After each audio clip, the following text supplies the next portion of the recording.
நாவல் பழம் ஏன் சாப்பிடணுன்றதுக்கு 5 காரணம் சொல்கிறேன். ஃபஸ்ட்டு, இதோட தோல் பார்த்தீங்க அப்படின்னா டார்க் பர்பிள் கலரில் இருக்கும். இதுக்கு காரணம் இதில் இருக்கிற ஆந்தோசைனின் அப்படின்ற ஒரு கெமிக்கல். அதை ஆன்டி ஆக்சிடென்ட் ப்ராப்பர்ட்டிஸ் நிறையா இருக்குது. ஸோ நாவல் பழம் ரெகுலராக சாப்பிடும்போது நம்ம உடம்புல ஆக்சிடேட்டிவ் ஸ்ட்ரெஸ் கம்மியாகும், இன்ஃப்ளமேஷன் கம்மியாகும். ரெண்டாவது, இதை நீங்கள் சாப்பிடும்போது ஒரு மாதிரி துவர்ப்பான ஒரு டேஸ்ட் இருக்கும். அது என்ன பண்ணுன்னா வாயில் இருக்கிற பாக்டீரியாக்ஸ் எல்லாத்தையும் கண்ட்ரோல் பண்ணும், வாய் துர்நாற்றத்தை கம்மி பண்ணும், ஈறுகளை வலுப்படுத்தும். மூணாவது, நாவல் பழத்தோட கிளைசிமிக் இண்டெக்ஸ் ரொம்ப கம்மி.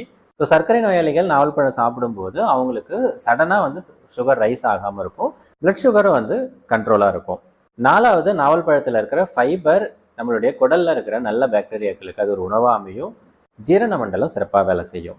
அஞ்சாவது, நாவல் பழத்தில் இருக்கிற வைட்டமின் சி நம்ம உடம்போட நோய் எதிர்ப்பு சக்தியை அதிகரிக்கும். ஸோ இந்த சீசனில் கண்டிப்பாக நாவல் பழம் எல்லாரும் சாப்பிடுங்க, ஹெல்த்தியாக இருங்க.